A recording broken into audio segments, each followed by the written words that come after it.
आप सभी का एग्जाम नगरी के यूट्यूब हिस्ट्री प्लेटफॉर्म पे स्वागत है। जैसा कि हम बात कर रहे हैं बिहार शिक्षक भर्ती परीक्षा, जो कि 24 से 26 तारीख तक बिहार सरकार ने प्रस्तावित की है।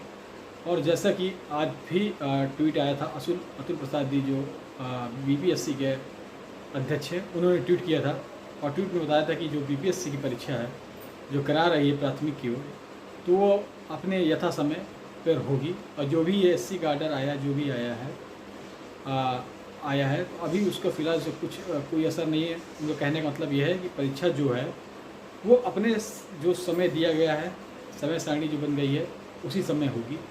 तो जो भी कैंडिडेट्स हैं वो अपनी तैयारी में लगे रहें। तो देखिए, उसके बाद अगर आप देखें कि 69 जो बीएड का वर्सेस बीडीसी का जो फैसला आया था सुप्रीम कोर्ट से, उसमें आप जानते हैं कई शिक्षक भर्ती आप प्रभावित हो रही थी। जिससे मैंने आपको पहले बता दिया था, पहली शिक्षक भर्ती मैंने बताया था, आपने तुरंत देखा एमपी से जो शिक्षक भर्ती निकली प्राथमिक, वो राजस्थान आप देख ही रहे हैं। उसके बाद आप केवीएस की देख ही रहे हैं, जो 6500 भर्ती निकली थी। उसका तो आपने देखा कि सीटेट वगैरह जो कि 2022 से जिन्होंने किया था, वो सीटेट का मार्कशीट जो है वो मैंने न्यूज़ बताई थी कि वो मार्कशीट भी अब रद्दी हो गई है।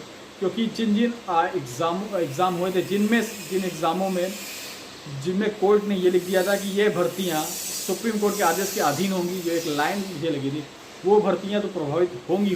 उसके साथ साथ अगर देखिए बिहार शिक्षक भर्ती के तो आए दिन रोज़ नई चाहे पेपर के माध्यम से हो या फिर वहाँ जो बीपीएससी के चेयरमैन वो ट्वीट करते रहते हैं, वो जानकारी देते रहते हैं। तो आपने देखा कि उन्होंने ट्वीट किया है। जैसे पेपर में निकला था कि बिहार का जो विज्ञप्ति निकली थी, उसमें ऐसा कुछ नहीं लिखा था नीचे कि ये इसके अधीन हो रही है। लेकिन आप जानते हैं कि सुप्रीम कोर्ट का फैसला है और वो हर राज्य में असर डालता है।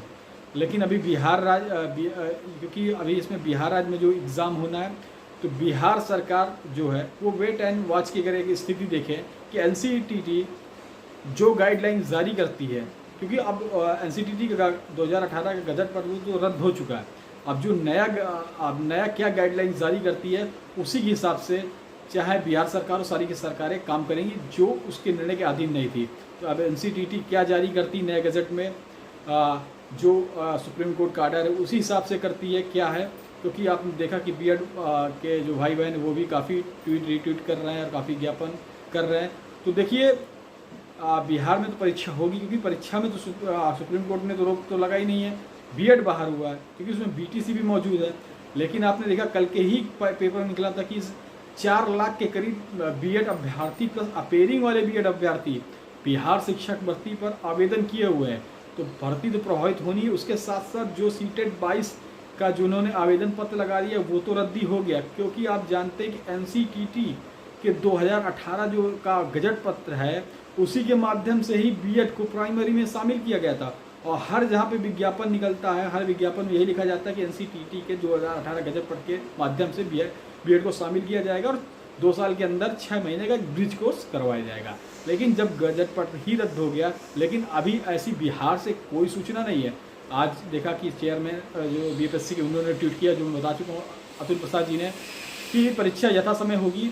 लेकिन अगर देखें तो बिहार की सरकार भी वेट एंड वॉच की स्थिति में है कि एनजीटी जो भी गाइडलाइन जारी करती है, जब जारी करेगी उसी गाइडलाइन के हिसाब से चाहे बिहार सरकार सभी फॉलो करेंगी। अगर बीएड को जैसे सुप्रीम कोर्ट का आदेश है उस हिसाब से जो होता है, तो फिर हर राज्यों में आपको प्रभाव देखने को मिलेगा ज़रूर। क्योंकि देखिए, परीक्षा तो कराना है, परीक्षा में तो कोई रोक नहीं, तो परीक्षा तो होगी।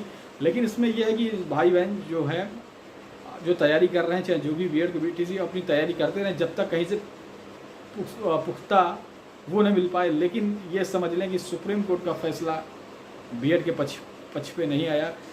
और बीपीएससी भी जो है वो भी, मैंने बताया तो उसमें पेपर में भी लिखा था कि जो पटना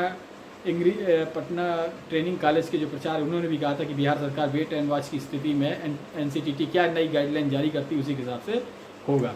अगर आप यहाँ पे देखें 69,000 शिक्षक भर्ती पर अगर देखते तो बहुत से कमेंट आ रहे थे कि 69,000 शिक्षक भर्ती, तो आप वो देख लें सबसे पहले उठाकर। जो एससी का आर्डर आया है, मैं अपने मन से मतलब अपने जो समझ से बता रहा हूँ, क्योंकि मुझसे भी बहुत से समझदार लोग हैं, काफ़ी जानते हैं, ठीक है। तो आप उसमें देखा होगा उसमें ऐसा कुछ भी नहीं लिखा कि कोई भी वैकेंसी को सेव कर सुप्रीम कोर्ट या एससी के आर्डर में सेव हो रही हैं। उसमें बस इतना ही लिखा है कि एनसीटीटी का जो गजट पत्र है राजस्थान के हाई कोर्ट के फैसलों को सही माना है और एनसीटीटी की जो रिट की अपील थी उसको रद्द कर दिया है, डिसमिस कर दिया है और भारत सरकार की, ठीक है। उसके बाद अगर आप देखें तो सुप्रीम कोर्ट ने भी जो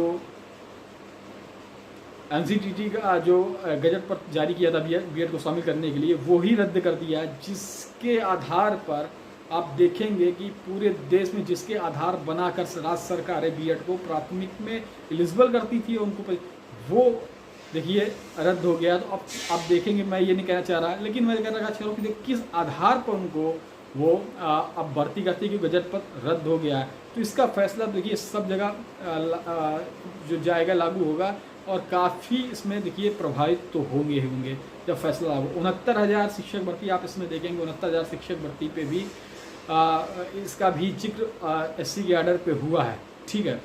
लेकिन जो भी मैं जहाँ तक जानता हूँ कि जो भी भर्तियाँ एनसीटीटी गजट पर जो 2018 जो जारी किया था जिससे बीएड शामिल किया, अगर वो रद्द हो गया, अगर उसका लाभ के लिए हुए कोई भर्तियाँ हुई हैं तो उनको तो प्रॉब्लम हो सकती है, ठीक है। तो मेरा आप सभी भाई बहन से यही निवेदन है कि जो भी भाई बहन इस चैनल पे नए हैं वो प्लीज़ ये एडवोकेट रवि का नाम से चैनल है, इसको जरूर सब्सक्राइब कर लें। जय हिंद, जय भारत। जो भी सूचना होगी किसी भर्ती की मैं आपको बताता रहूँगा। जय हिंद, जय भारत, धन्यवाद।